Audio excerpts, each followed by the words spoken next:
Hello everybody, we're down here with an Across the Obelisk hero tier list for patch 1.03, and I'm going to be posting the tier list in the description below if you want to make your own. This tier list is going to be made of my opinions. They're probably very wrong. They're going to be a lot based on weekly and obelisk modes rather than just adventure mode, but I will be going over each hero a little bit in depth, hopefully not too in depth to make this like an hour-long video, but we'll see what happens. I'm going to be going through the fighters, scouts, mages, and then priest in that order. So let's just get to it. First hero here is Magnus. I'm going to put him in A tier.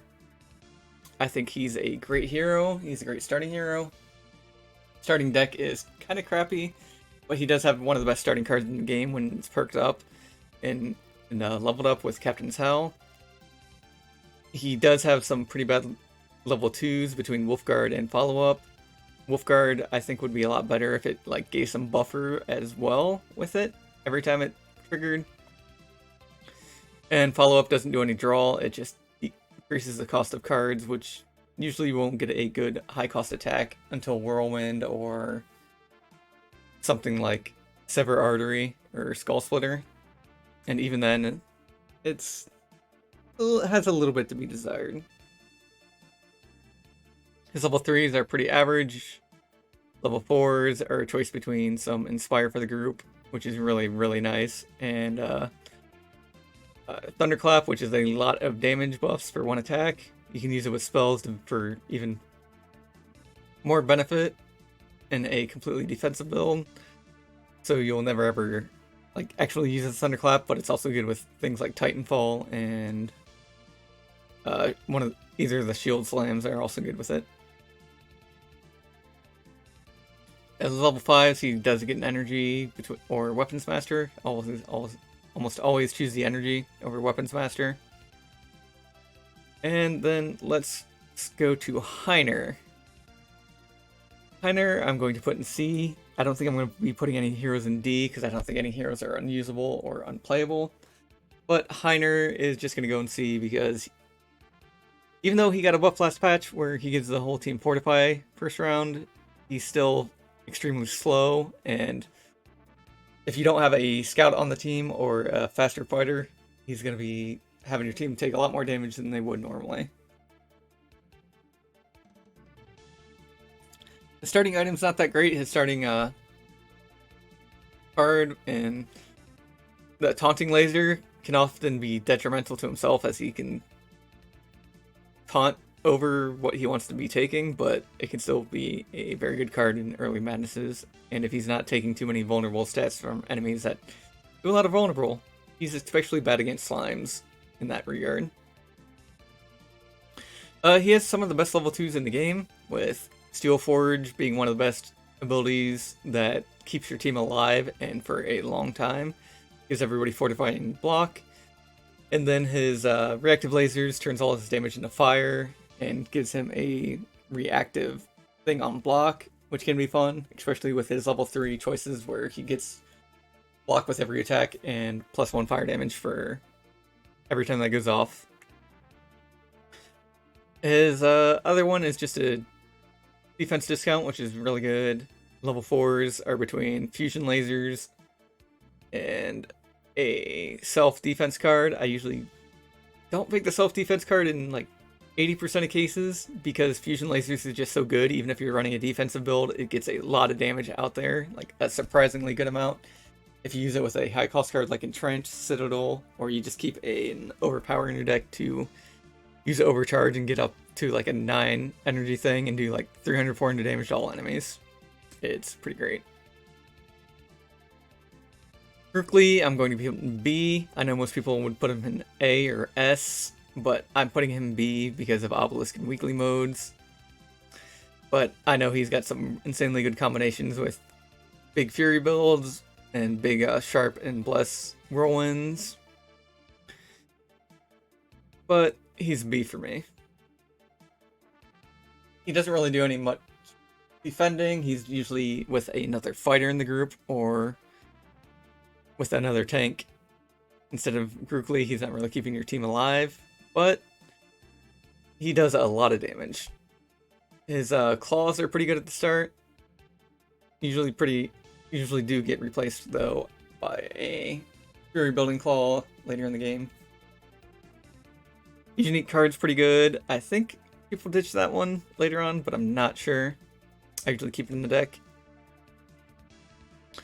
He has 2 builds, one's Fury, one's Bleed. His level 2s are between a follow-up, which lets him draw cards, or Fury stacks and he gains Fury when hit. Both good choices.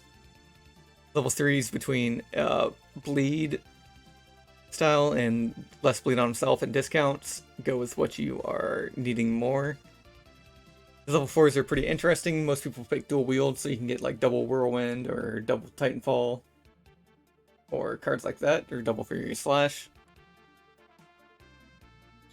And then his other card is a bleed on all enemies and a lot of bleed charges on his next few attacks.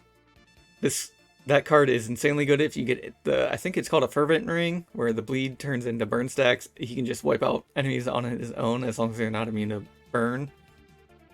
And his level 5s are between more Fury stacks or energy. Go with what you need more. Bree, I'm going to put her in the S tier. She is an insanely good hero.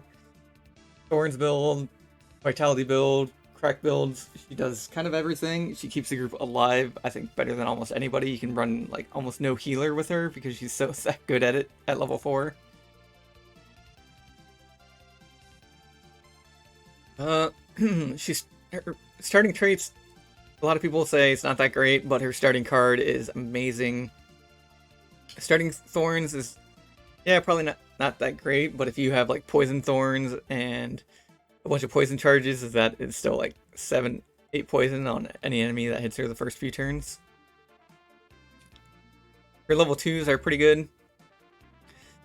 Skillful, giving her more draw through skills is pretty insane, while also shielding the enemies, or not shielding the enemies, but shielding her allies. While Unforgiving Nature is a very, very good damaging card, especially with things like Bludgeon or repeat attacks, makes that insanely good. Her level 3s between Countermeasure is giving more Thorn stacks, isn't to be underrated, but it can also backfire if you're going to the blue area or fighting monsters with a bunch of Steel Auroras, so careful on that. And discounts on skills is just insanely good, especially if you get like battle plans that start in your hand and other good cards like Piercing Howl. It's costing free if you draw them right away. Level 4 Command and Conquer is probably the best level 4 in the game, I'd say. Bar none. It just heals everybody to full. It gives everybody a bunch of vitality, a bunch of powerful, and gives you the best status in the game in Mitigate for surviving, because that really dampers almost any boss's ability to do damage except for Ignido, because it mitigates like both hits of multi-hit attacks and repeat attacks. Stampede's pretty good for also reflecting damage Bree. Also good at keeping her alive too. Her level 5s are interesting. You usually want to go for the energy, but Queen of Thorns is also pretty amazing and amusing. It can do a lot of damage on the final bosses. Now let's get into scouts. These are going to be pretty contentious, but I think all scouts are pretty good. I'm going to go ahead and slap Andrin into S tier behind Bree. I think he's just so good. He can tank. He doesn't need a tank because he's going to be enabling so many of your heroes and combos through expert tracking setups, Song of Solarities to make everybody go before the enemies. His Mark builds is pretty much only one of the reasons I think Perk 0 runs are that doable. He's just really good hero all around. He's fastest hero in the game. Can't complain about that. I think a lot of people fall into a trap of picking Maneuver with him, when I think Wild Hunt is better in almost every case. Maneuver looks pretty good with its draw, but early on you are probably not going to be having the energy to make use of that draw. unless you have a bunch of zero cost cards in your deck, which is usually more expensive. And Wild Hunt's just insanely good, especially if there's only one target. His level 3s are between range mastery and melee mastery. Melee mastery is almost better in every case possible, especially since it synergizes better with Wild Hunt and synergizes better with maneuver, in my opinion. His level 4s are between Riposte, which can be good for a tanking one. Otherwise, you'll probably want the Sharp and Bleed on hit, which is usually a better choice. And then his level 5s are between the insane Mark +3 or giving sharpness on every range attack, which can be good in some of the builds, but Mark +3 is almost better in 90% of cases, as long as you're running some Mark. Thuls, I'm going to put him in probably A tier. He's pretty good. Poison build, pretty awesome. Sharp builds, he does really well with. Black Talons is insanely good, especially with the recent buffs it's gotten. Subterfuge can be insanely good with Assassin's Tools. He's a very RNG based character based on what items you get and what cards you get, but he can really pop off. He does have the big weakness in one of his level 5s is, I think, kind of gets him killed on near in a couple late game fights where his they do damage based on vanish cards, and he's going to be vanishing a lot of cards using the hidden hand. But he's good damage. He's pretty easy to use. He's really good at poisoning things. He's good all around. I'm not going to go through all those cards like I have the other ones, just because it's either between poison or melee damage. You can go with either one you want. One thing to note about his level 5 is the one that lets you stay in stealth through skills works really well with Neurotoxin, since that it is considered a skill. Gustav, I think I kind of want to put him in S tier as well. He's a bit slower now, but he's still insanely good at buffing the party. He can be a good healer. He can be good damage on his own by stacking Sharp on himself, making him his mental damage do. Is affected by Sharp. And he works well in a lot of situations. He doesn't need much to get going either. He's also very good at speed manipulation. Starting out with Stanza is insanely good.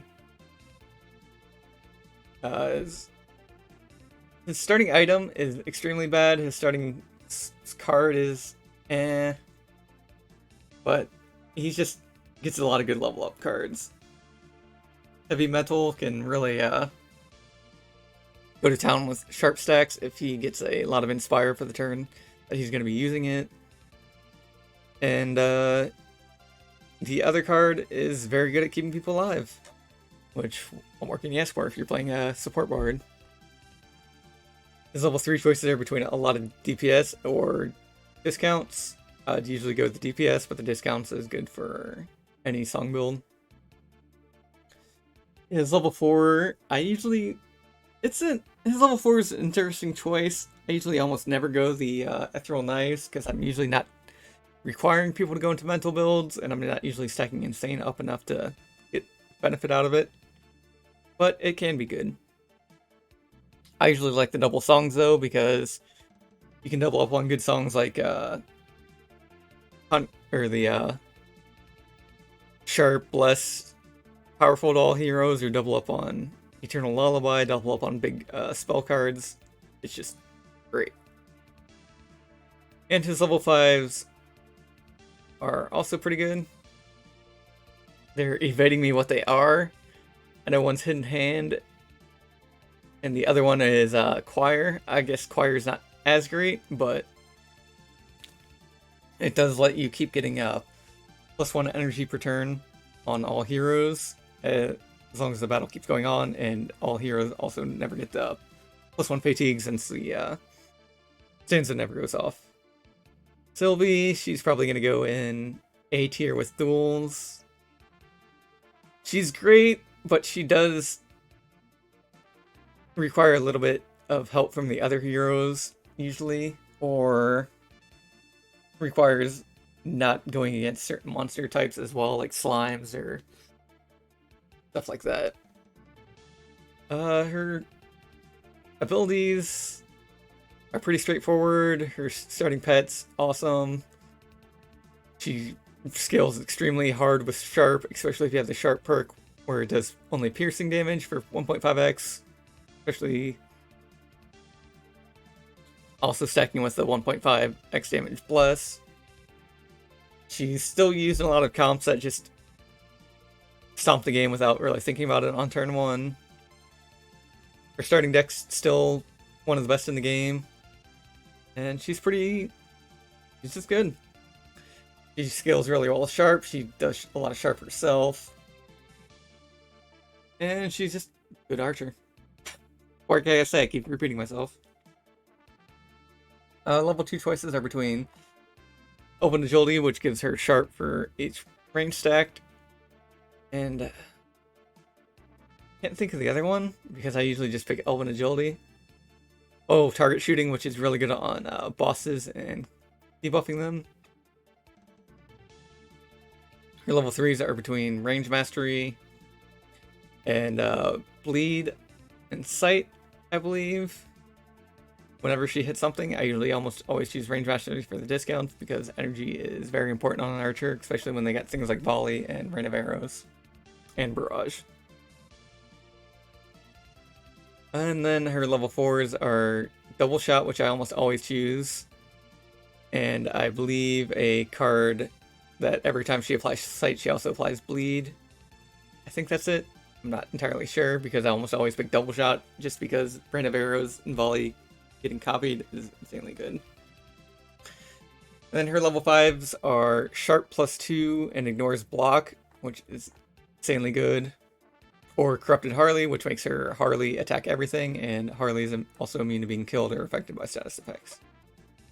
Alright, now let's get to the mages. Hope the cut wasn't too jarring if there is one, but here we go.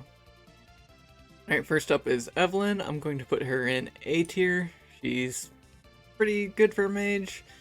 Her elemental builds are pretty awesome.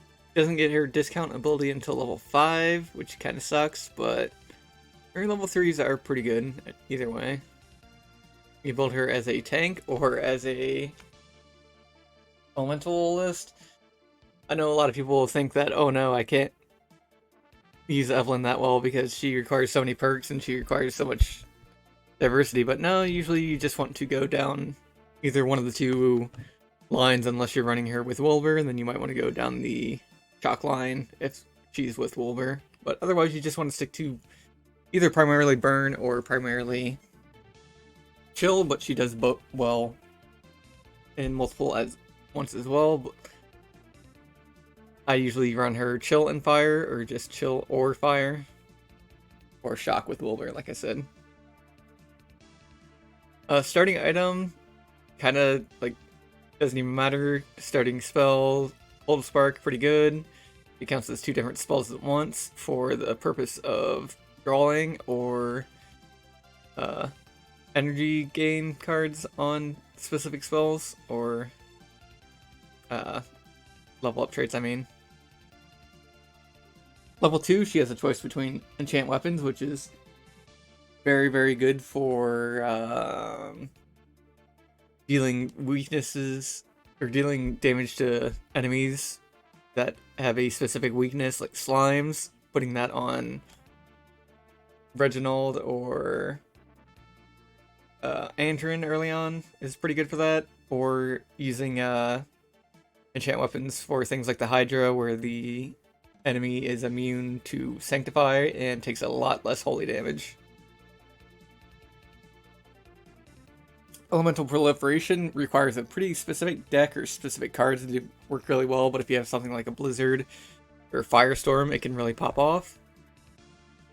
It used to be the best card to play with Icicle Barrages, when Icicle Barrages could be recycled. but it's still a pretty good card.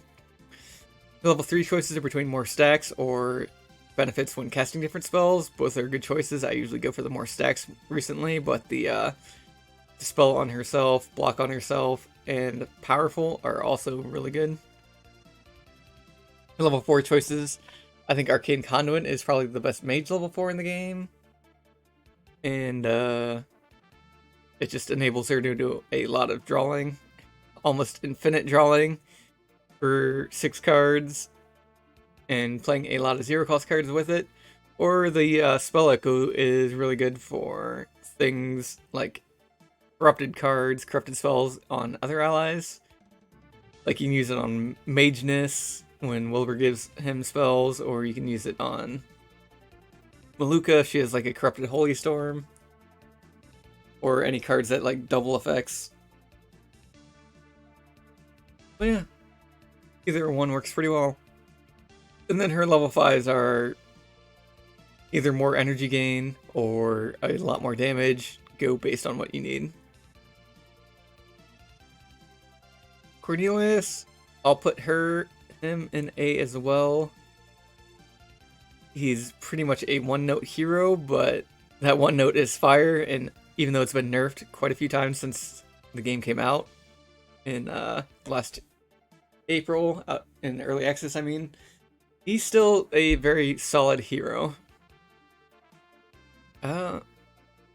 He's pretty much just fire. That's it. His weapon, not that great. His starting card, extremely good.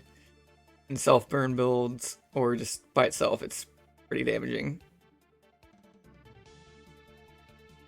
His level 2s are between a little more survivability and self-burn, or doing a lot more burn charges on 3 fire spells, and doing a little bit of extra damage on the most HP enemy. And I usually pick the... I'll be honest, I don't think I've ever picked Fireproof. I think I've always went towards Hellfire. Because Hellfire synergizes really well with World in Flames at the level 4. Where if you still have Hellfire up when you're using the free Ember Storms burn stacks. Get the burn stacks from Hellfire, but do not consume a charge of Hellfire. And then his level 3s are between burn plus 3 and getting a discount every time he casts a fire spell and doing damage. Actually, no, I don't think it's damage. I think he just adds more burn stacks for every fire spell he casts, which is... I think this is just as much burn as the other one, but the other burn spell is good if you're using multiple Scorching Rays per turn. His level 4s are between World and Flames, which gives you a free Ember Storm for the next 3 spells, and gives him even more powerful. So I love using that one. It clears out enemies pretty well, especially if you have like a Flaming Sword or anything that gives on-hit burn. And Phoenix, which gives him an automatic revive and turns all his damage to fire, which I honestly haven't used that much, so I can't really grade that on anything, but World in Flames is amazing.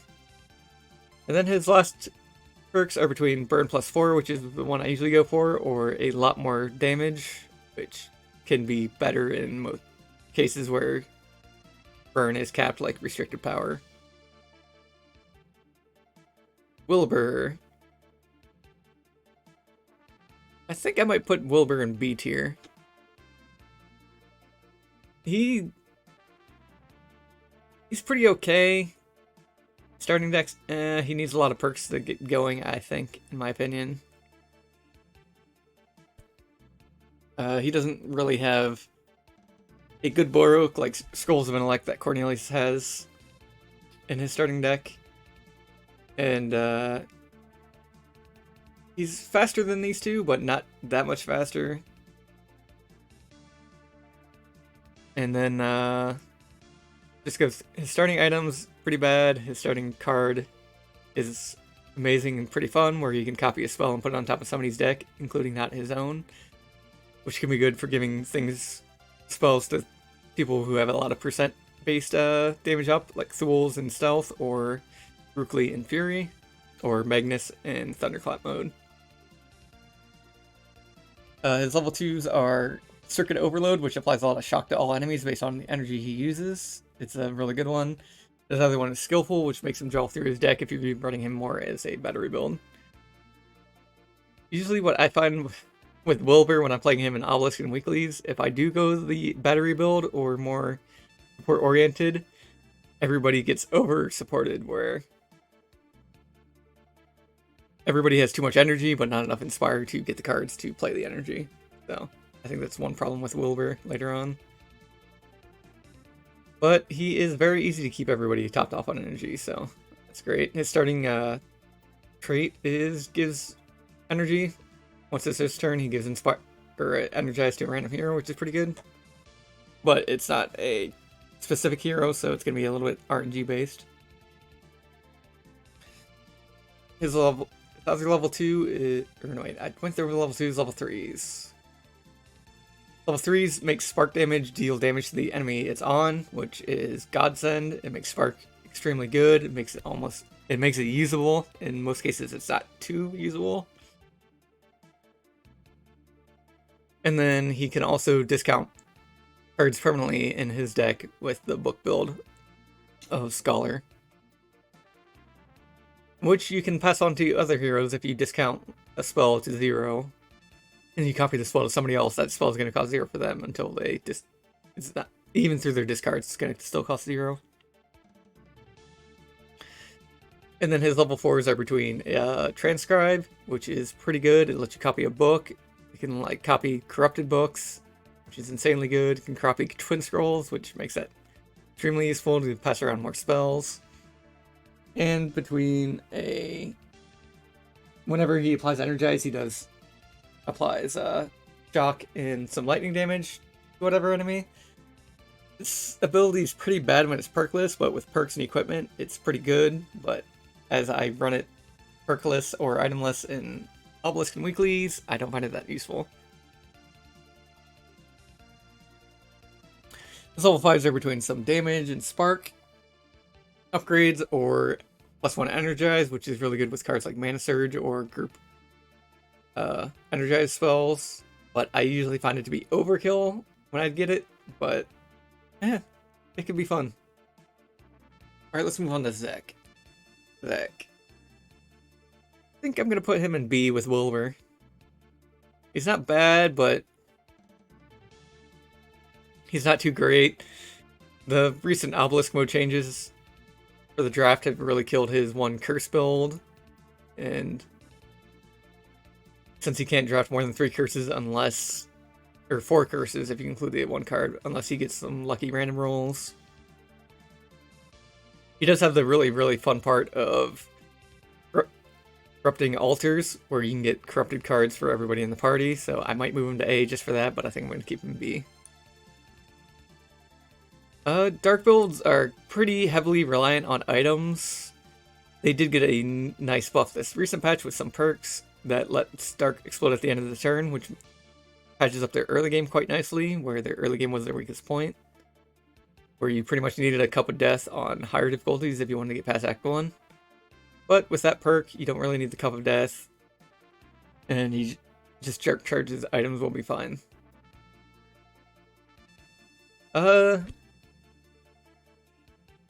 He could often blow himself up as well if you're not careful with his dark charges on himself, so do be careful of that as well. He does have an interesting playstyle with self-dark and getting discounts to himself at level 3, but we'll get into that in a little bit. Anyways, his level 2s are between Cursemancy, where he applies darkness to all enemies for every time he plays a curse for I think the next 4 curses, and discounts the curse in his hand. This requires you to have a lot of curses in your hand to keep getting the discounts, but works really well with his Plague Rat level 4, which lets you draw every time you play a curse. But the more common level 2 is the Soul Harvest, where he applies darkness to a random enemy and himself, and draws a card every time he plays a spell for 3 spells, which is very good. Level 3 decreases dark resistance to enemies, increases the dark he applies to himself and the enemies. And his other level 3 is he gets a discount for by 1 for every 8 dark he has on himself, which is create some interesting combos. His level 4s are between Plague Rat, where he can play up to 8 curses, or is it 6? I think it's 8. Or he gets a free 0-cost card that he transfers curses from himself to enemies, and that also applies Dark by default. So even if he's applying Dark to himself, he can just keep shutting it off with the Plague Rats and draw usually through his whole deck if you have a lot of curses, or low-cost curses. His other one is Death's Embrace, where every time he applies Darkness, he also applies Chill. It's really good if you're using a high-speed Zek to go first, and he draws that. It makes all enemies go much later in the turn, usually 0 speed or less. So, and also works really well for getting the Chill achievement or playing a Shatter build. And his level 5s are Vampirism, where he deals more damage and heals for what he damages for. If you're using a frontline Zek, I'd say Evelyn and Zek are the 2 frontline mages if you do want to go that route. And his other level 5 is more dark charges and more dark resistance decrease on the enemy. Pretty good. And that's all the mages, so let's move on to priests. Priests, I'm going to put Reginald probably in A tier as well.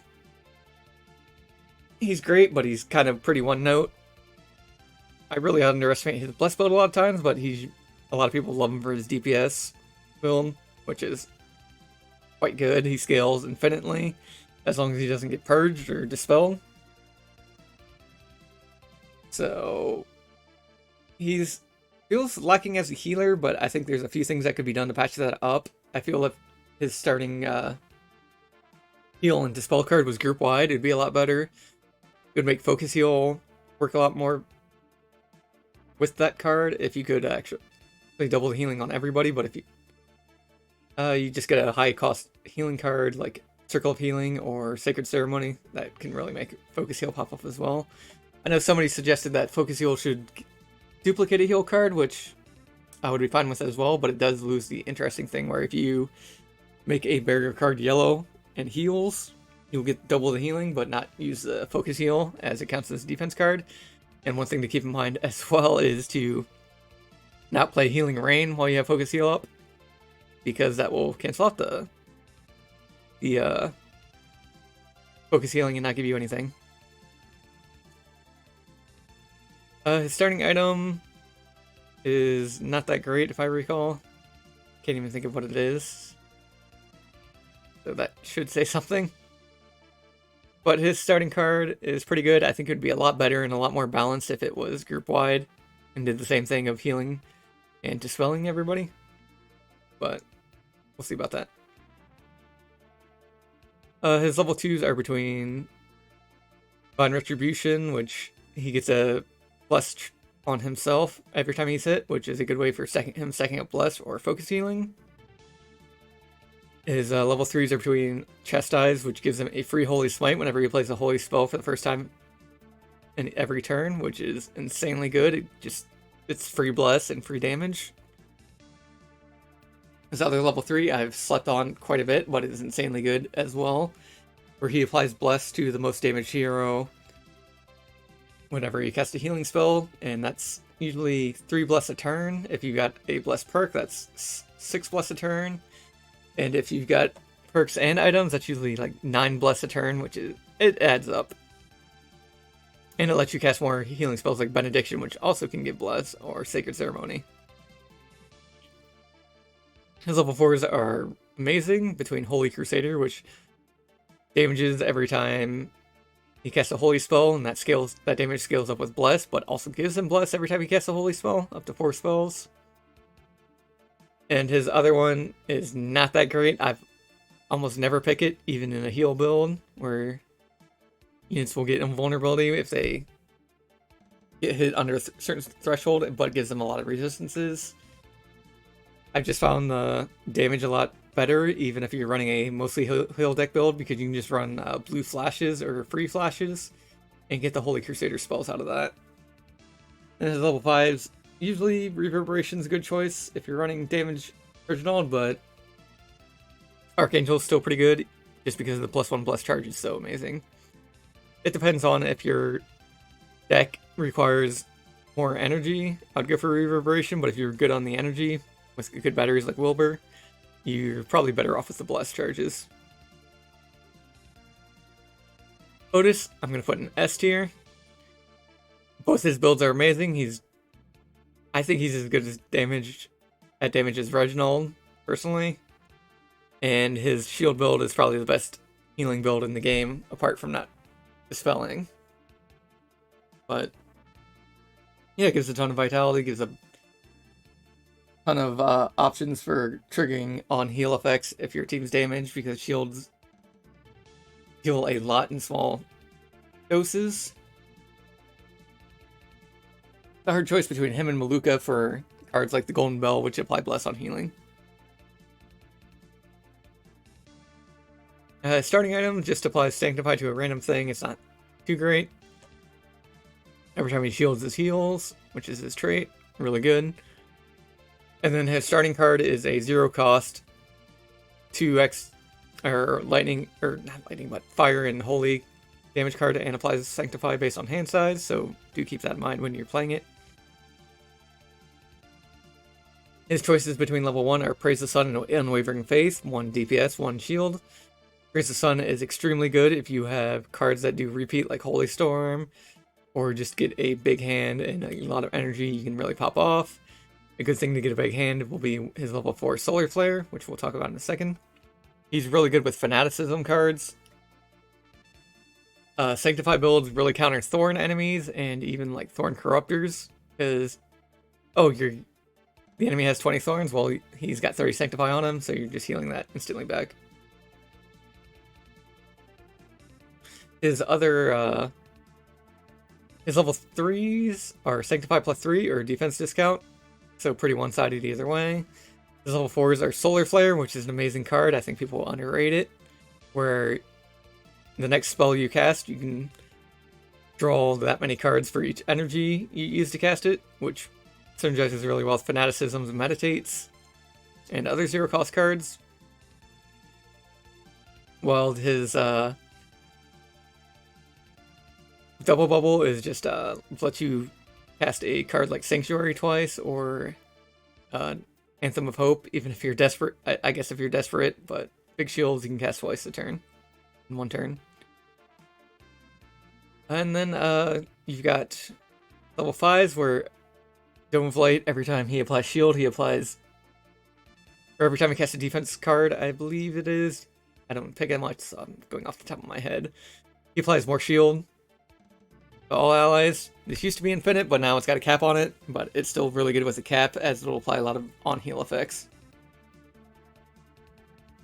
And this other one's Reverberation, which is big discounts, which works really well with Solar Flare. You just gotta be careful not to play 0-cost cards while Solar Flare is up to make room in your hand, because that will trigger the Reverberation and discount his big cost card you want to Solar Flare. Malukah, I'm going to put in B tier. She struggles pretty early game, and then blossoms late game with her dispels and everything. Her level 2 cards are often, I don't know, I think they should cost 0 personally. I think that one cost just makes them dead cards in the deck, makes them just hurt too much. Every time she applies Dark, she heals, which means if your allies take a lot of damage, she can heal it back up pretty fast with a lot of Dark charges, and trigger things like the big Minotaur Horn and Golden Bell, but do be careful in multiplayer, as those do cost desyncs with how much that part triggers with Dark stacks. I'm not going to go over level 2s, I think they're both self-explanatory, both pretty bad. Level 3s are, every time she hits, she applies some Dark, which is very good for the Dark damage builds, or discounts on healing and applying regeneration. I don't think the regeneration is that useful compared to like something like Reginald's Blessings, but the Malukah's discounts are quite nice when you get up to your level 5, where every healing spell you do dispels 1 on all allies. The level 4s are between Vaccine, which applies Dark every turn, and Buffer on allies. If I'm remembering it right, it's a pretty good card. Her other level 4 is probably one of the best level 4s in the game. I know I've said that a lot, but it truly is. Every time you play a card that costs energy, for every energy you apply Vitality. You can get heroes up to like 300, 400 HP pretty easily with that. Most likely you're getting them in 200 though. It depends how many plus Vitality stacks you have. But it makes surviving things much easier. Really good for like an Act 2 Ignito that's on the weekly or Obelisk mode. Just because you can survive meteor showers with that extra HP. And then Nezglekt. He's probably S in Adventure, B in Obelisk / weekly, so I'm just going to go ahead and put him in A. He does really good with skills. His default deck is pretty good. He's extremely good if you can craft your decks, because he enables a lot of combos, especially with his skill discounts. He's pretty much the main thing that allows Dulute / Baptism combos so well. And he's pretty good at keeping people alive if the enemies do not have like Thorn Proliferation enchantments or immunity to insanity, that stuff. That's the thing you gotta be careful about. Nezglekt is countered by a lot of the corruptors. Well, not a lot, but there's a few corruptors that like extremely counter him. Kind of just like Malukah has. I think there's 2 corruptors that make things immune to dark. Well, Thorns and immunity to insanity will both hurt Nezglekt. His starting card Banish is really good, especially if you are running into enemies that put cards in your deck, or you need to get rid of another injury. I think Scrying is highly underrated. I don't know if I talked about that much with Andrin at the start of the video, but Scrying is amazing. Allows you to do like all the combos you need. He's able to go through his deck really quickly at level 3 with Expected Prophecy, drawing 3 cards, putting 1 back on the deck, and casting that for free. He's good at applying Sight, Insane, and a lot of other status effects. Insane works twofold. I think a lot of people underestimate how much damage reduction it does on the enemies. And then he's also got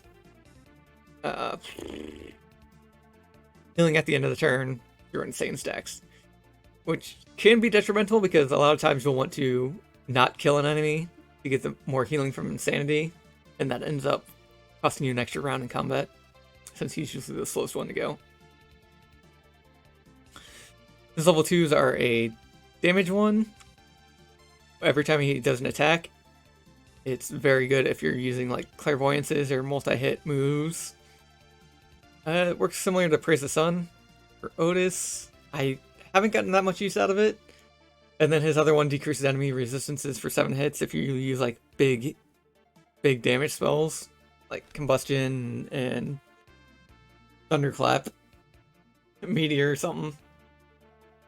But it's a pretty good one for bosses.